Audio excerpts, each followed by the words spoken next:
It's fall 1968, and Otis Evans was frustrated. The outgoing friendly Texan had spent the past few months in Vietnam war zones piloting ambulance helicopters or dust-off operations. It was dangerous work, and he'd had a number of close calls. Despite that, he still hadn't earned the respect of the senior pilots. You didn't become an aircraft commander until you got blessed by the old guys. And once they blessed you, they were sure that you could be trusted to take a new pilot out and not get anybody killed. And then one day, Evans was given the opportunity to step up. I remember I got a call to pick up some guys that were the victim of friendly artillery fire. So when I get to the site, they're on the side of a mountain, but they're covered by clouds. And so now I'm a little bit upset because I was thinking that the person who called this mission in should have known that we couldn't get in there. It was hard enough flying through war zones, but trying to find someone through the clouds was like trying to find a needle in a haystack while blind. So I land at the fire base and I get in there and I'm talking trash and I say, who called this mission in? And a tall gentleman was standing behind me. He says, I called this mission in. And I turned around, I was ready to give him a piece of my mind, and he was wearing a star. He says, what's the matter, Captain? I says, you can't fly the mission? I says, General, there ain't no mission that I can't fly. So Evans and the team got in the chopper and headed back. Fire patrol's on way. Speed 250. Now I'm flying on top of these clouds. I said, I'm going to look like you know what if I don't do this. So I talked to the guy on the ground. I says, can you see the top of the trees? He says, no. Evans can't see where the injured soldiers are. The soldiers have no idea where the chopper is. Artillery fire is getting closer, and with a storm in the distance, the clouds are getting thicker. It was an impossible mission before, but now, even worse. Evans, however, refused to leave. Hovering, he tried a few solutions, but nothing worked. Then he asked the soldiers to shoot a flare into the sky. Now, the cool thing about flares, they float down real slow. So I lined my helicopter up with that flare, and I flew right down through the clouds following that flare. And then I used my FM radio to home to him, and we made the pickup. Evans and the chopper team brought the wounded soldiers back to a very impressed crowd at the base. As for the general that had called it in, when he got back to the unit, he said, Evans is a crackerjack. And man, my reputation was golden. Colonel Otis Evans became one of the top dust-off pilots during the Vietnam War, saving the lives of countless people in battle. He went on to serve 27 years in the Army. But it took almost his entire career before he was able to fully deal with the trauma from his time there. This month, Colonel Evans will be honored at the National Memorial Day concert, where his life story will be celebrated in front of millions of people around the country. In today's episode, our hosts sit down with him to discuss his exploits during the war, what led to him eventually unlocking his trunk of trauma, and he'll give us some advice on marriage as his 60th wedding anniversary approaches. I'm Carrie Varro-Heikes, and this is Army Matters.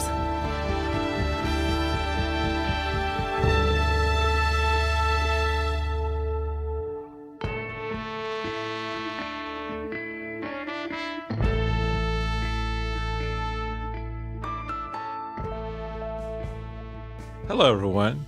I'm Lieutenant General Retired Leslie C. Smith, and welcome to Army Matters. And I'm here with my good buddy, my best friend, Sergeant of the Army Retired Dan Dailey. Les, how are you doing today? I'm good. Man, you hesitated a little bit before you came in. You okay? Just a little pause in there. Dramatic pause. Yeah. Little pause. Do you have any interesting experiences with Army helicopters? Oh, gosh. Yes, I do. Give us a good story.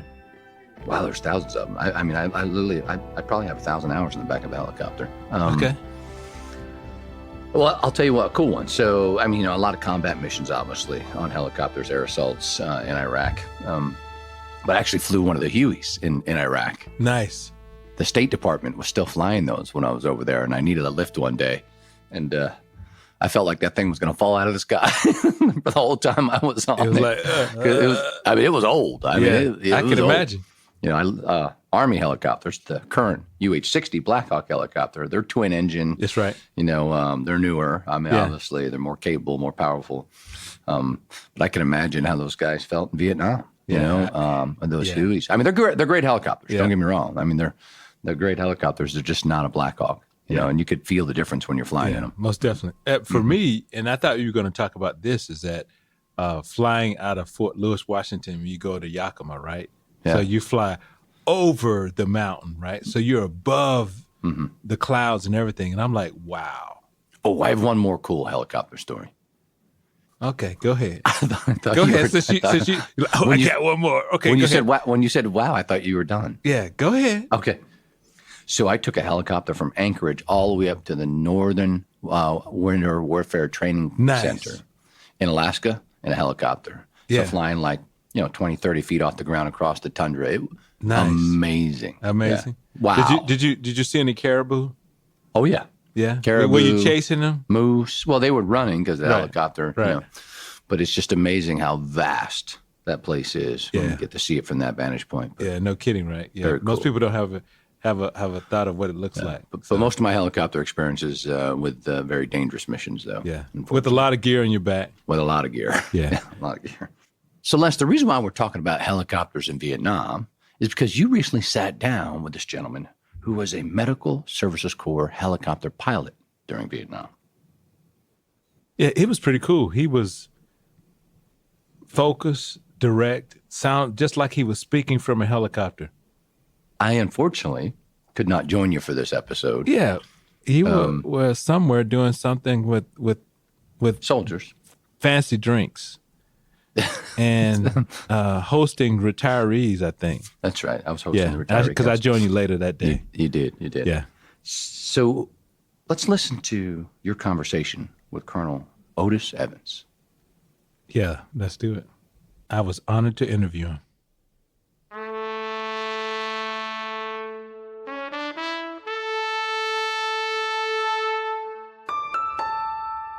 So, Colonel retired Otis Evans, welcome to Army Matters, sir. Thank you. So, Colonel Evans, we're going to talk about several things today, but let's start off with your experience in Vietnam.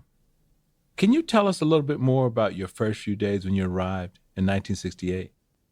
One of the things about being a medical service corps officer and you go to flight school, pretty much if you go to Vietnam, you're going to fly a medical evacuation. And of course, I arrived in Long Binh and I went through that 2 or 3 days of prep training, as they call it.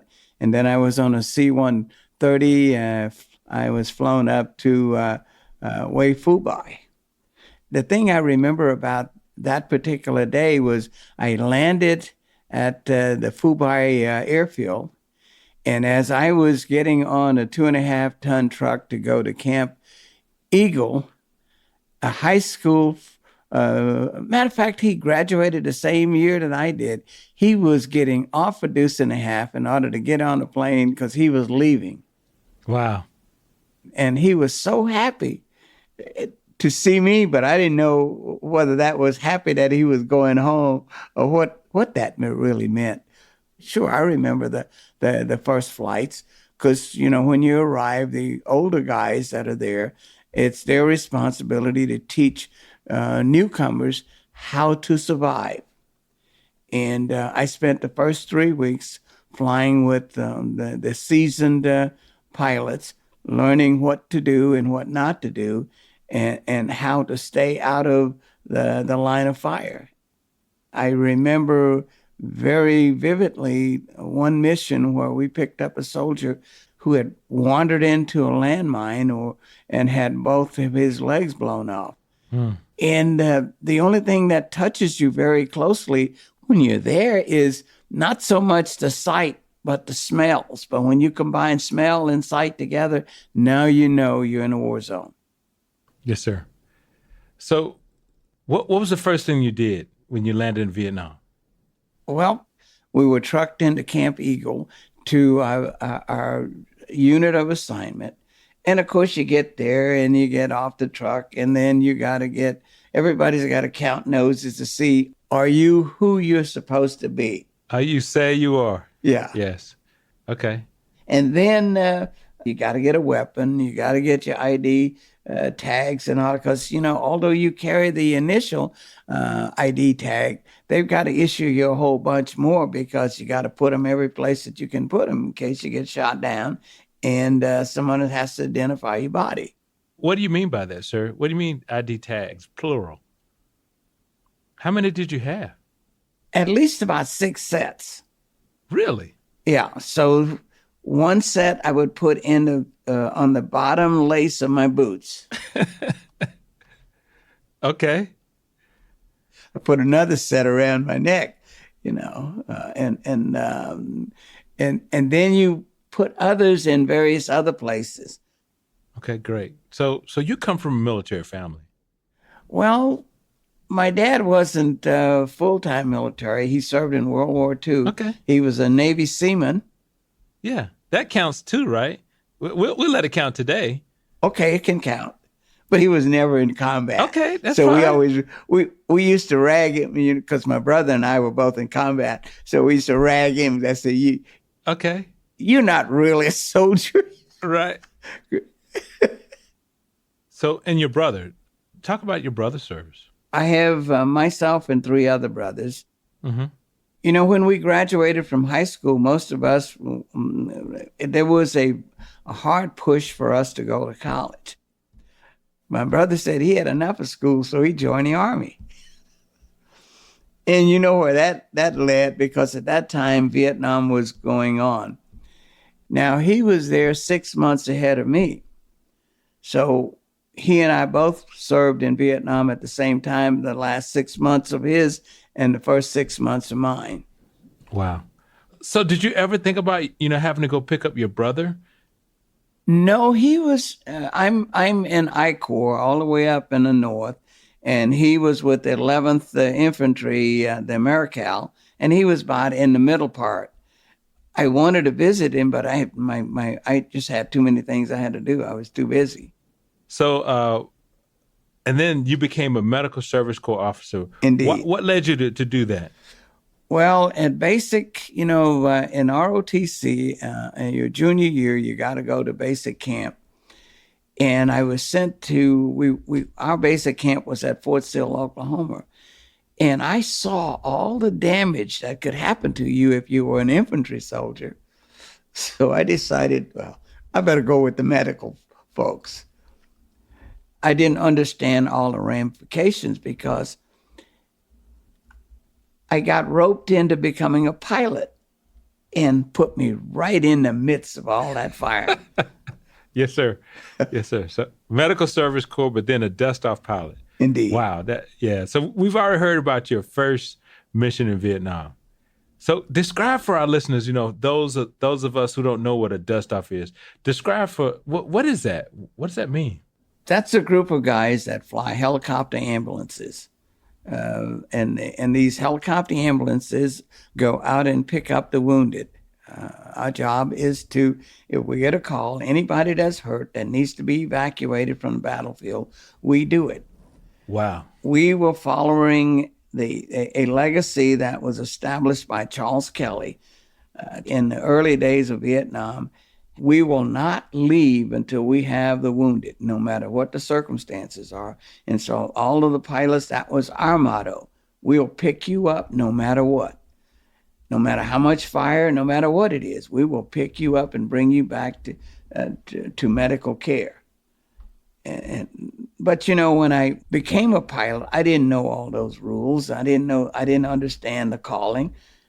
But once I got there, if I wanted to be a part of that group, that's what I had to do. And it got to be the point that that's what I wanted to do. And I strove very hard to do it every day. Wow. tell us about the time that your helicopter was shot down and you yourself had to be rescued. You know, you never know what you're going to get until you got it. Okay.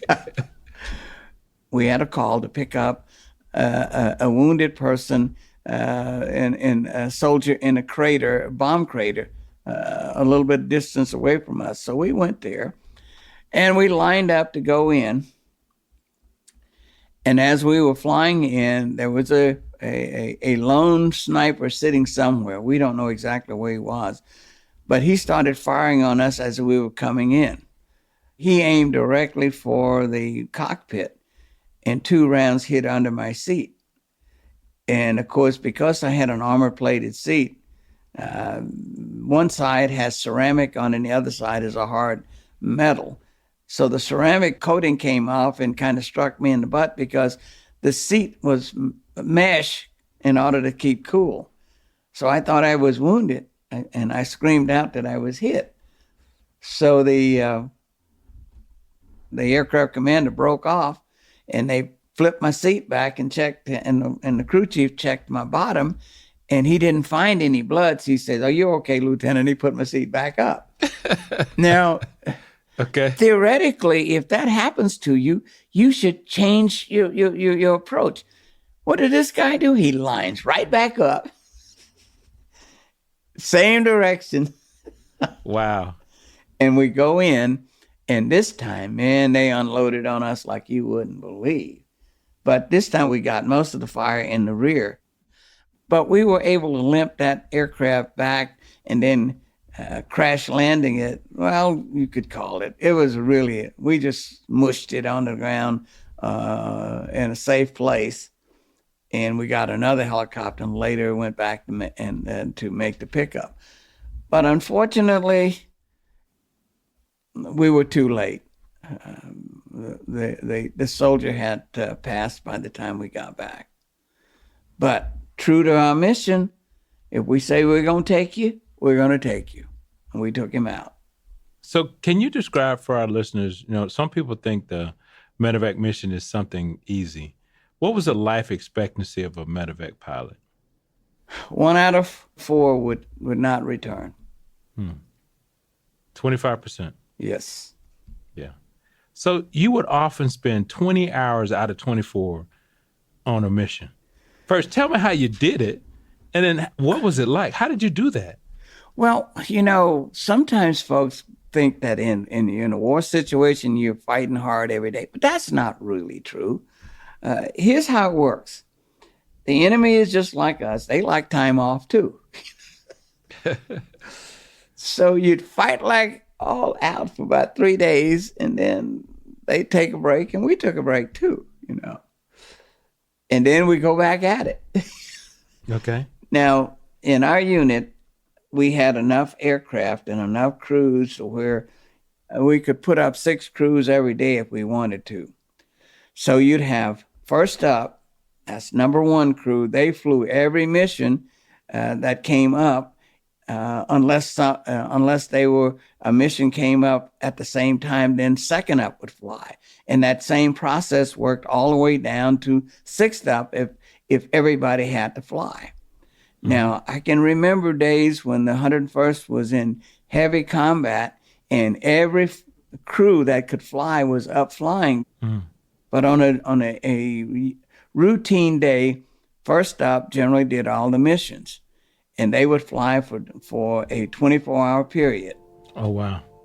I remember one time we flew for, we were in it for 36 hours because that mission, when you get engaged, you don't quit when you're ready to quit. You only quit when they stop fighting, and that's the way it worked.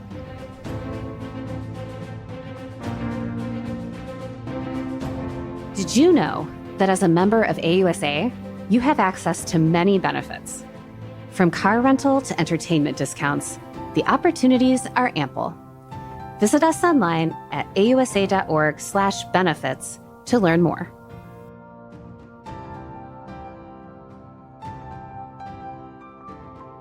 Did you know that the U.S. Army is older than the country it protects? The Army celebrates its 250th birthday this year, and AUSA is proud to host the largest birthday party in the country, right where it all began, Philadelphia. This once-in-a-generation free event held on June 14th and 15th honors the legacy, strength, and future of our Army. Don't miss your chance to be a part of history. Learn more at ausa.org/Army250. We can't wait to see you there.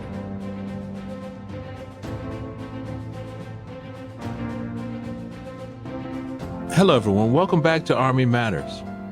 Colonel Evans, you've talked about your emotions and the trauma from the Vietnam War and how you kept them locked up for so many years. Can you tell us a little bit more about that? When we came back, a lot of animosity was directed towards soldiers. And so when we arrived in California, we were ushered into a building and we changed out of uniform into civilian clothes. And so by being in civilian clothes, we were kind of shielded from any kind of untoward actions towards soldiers.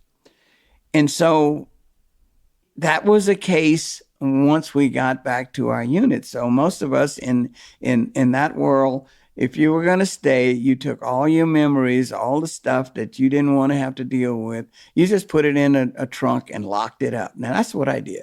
And there was some times when if I was asked if I was a Vietnam veteran, I would say no, because I didn't want to deal with the fallout that came because you would admit to it. And so once I got into that mode of locking all that stuff away, it just stayed in that trunk. And I never let it open. But I remember from Fort Polk, Louisiana, we had sent a task force to Panama.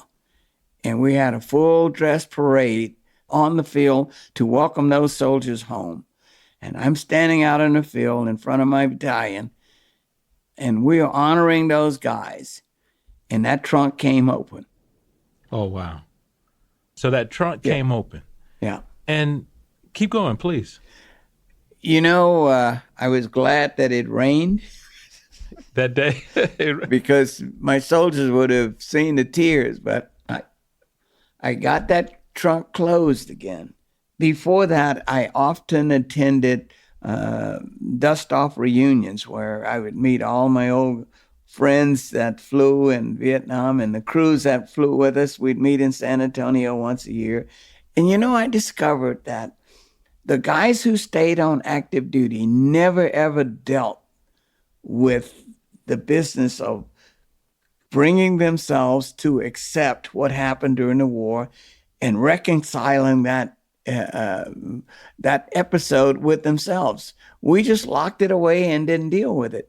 But those folks who got out of the Army and went about their lives, they were more adjusted, way more adjusted than we were. They didn't have trunks. They opened those trunks and they dealt with it early on in their lives. Wow. And I was just amazed at how well adjusted some of those guys were compared to how fragile we were. Wow.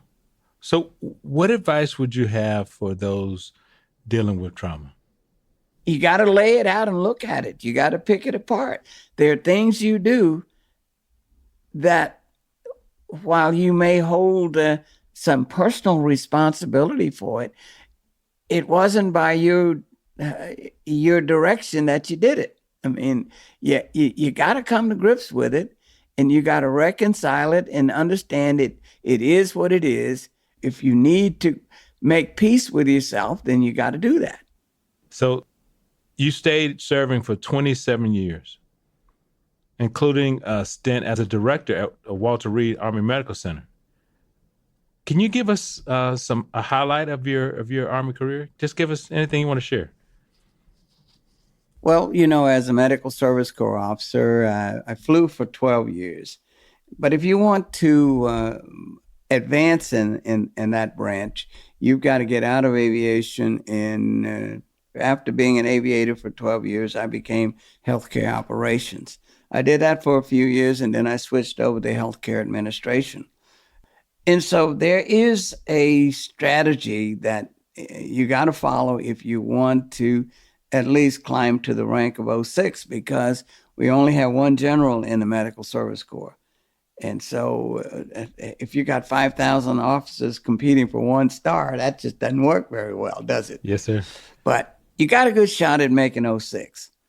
So if you play your cards right, get the right assignments and the right education, you can get there. And sometimes the jobs are where I didn't want to go, but that's what you had to do if you want to make it. Yes, sir. You know? Yeah, we're very familiar with that. So your son has also served in Iraq Yes. and Afghanistan. Yeah. In the Guard. Tell us a little bit about him and what he's currently doing. You know, trying to direct your children is one heck of a job. When he graduated from high school, he wanted to go into the entertainment business. And I told him, I said, son, you know, you can go into entertainment once you get a skill. You get a skill that you can live with, that can make a living for you, then you can pursue this other thing. So we compromised. He joined the military. He ended up with 4 tours, 2 to Iraq and 2 to Afghanistan. But in 2015, when they were doing the drawdown, he got separated. But he came home and I said, well, son, you know, what do you think of the military? He said, I really like it. I said, well, then join the Guard. And that's what he did. And now he's pretty much full time in the Guard. He serves on the border. And I'm going to tell you, I'm a proud dad because he is one sharp E7. Yeah, roger that. Sergeant First Class. That means he's doing right. some good things. Yeah. So you're going to be honored this year at the Memorial Day concert. When did you find out you were going to be honored, and what are you expecting? In my lifetime, I've always just kind of trucked along doing what I was supposed to do or try to do it to the best of my ability. And things have just come my way, not by my action or efforts to do it. I always tell folks, I don't know how the heck they figured out that I should be honored. That's good. So, you know, I say somebody ratted me out. But I am happy to go and be a part of that and tell my story, because you got to keep put one foot in front of the other and doing the best you can do all the time, even when no one's watching. Yes, sir. We spent a day last week touring some of the monuments, and we went to the Vietnam monument. That is so humbling to see it. What do you feel when you go there? Well, you know, I had avoided that for the longest because I was keeping that trunk closed. And then when I left Fort Polk and I went to Panama, and then my last assignment was in Washington, D.C. And it was, you know how it is when you really don't, you need to do something, but you don't want to do it. Yes, sir. So one weekend, and I didn't take my wife with me because I knew she'd get bored real quick. So I said, I'm going to go to the wall and I'll stay there as long as I need to. And I did go to the wall. Yes, sir. And I let it all go. Let it all out. Yes, sir. And that was a good thing. Yeah. Now, did you find any of your friends' names on the wall? Oh, yeah. Yes, sir. Oh, yeah. And that brings to mind an interesting story. You know, when I graduated from Prairie View, there was a guy that graduated ahead of me, 1 year ahead of me. His name was Otha Poole. And of course, my name is Otis Evans. And that very fateful day when we were shot down in Vietnam, he was the guy that brought us a replacement aircraft. So 2 months later, he was killed. the word came back to Prairie View that it was me. I don't know how they got that mixed up. So now my family is all jacked up. Anyway, they got that sorted out. When I went to the wall, I found his name. Yeah. Yes, sir. Yeah. So, sir, we're out of time, but I have one more question for you. I understand that you have a 60th wedding anniversary coming up. Is that correct? Can you tell our listeners what you're planning to do to celebrate? 60 years, that's a big deal. No, I don't believe it's that many. Well, what do you think it is? You got to get this right now. 58, 59? I don't know exactly what it is. And I dare not. Right. So you have a wedding anniversary coming up. How about that? Yeah, it'll be coming up in June. Okay. What do you plan to do to celebrate? Well, first of all, I'm going to make sure my wife knows that I didn't forget. Okay, that's important. Yeah, that's very important. Because I have been in a doghouse for having forgotten. Oh yes, sir. So I'll let her drive. I refer to her as the chief of staff. I'll let her drive that train. I understand. You're a smart man. Yes, dear, you're right. I'm sorry. Yes. So, Colonel Evans, thank you so much. We could keep talking about your service to the nation on multiple levels, but we have to sign off. So thank you so much for your service to the Army and to the nation, sir. Well, I certainly appreciate you guys. And actually, you sound like an announcer. You should be like on radio. No, not really. Oh, yeah. I mean, you sound like a pilot because you're smooth, even-keeled, telling the story. I was like, yeah, he's automatically a pilot.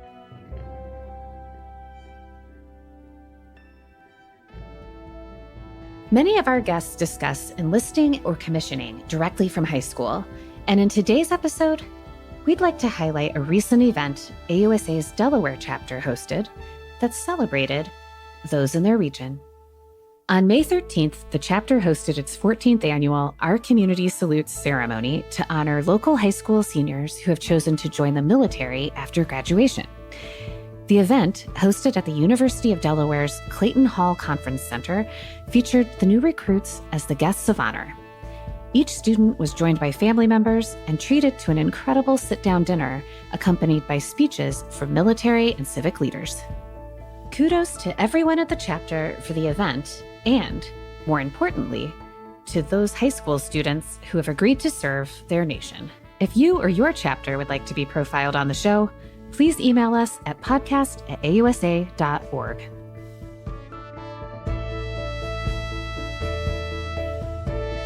To all our listeners, thanks for joining us.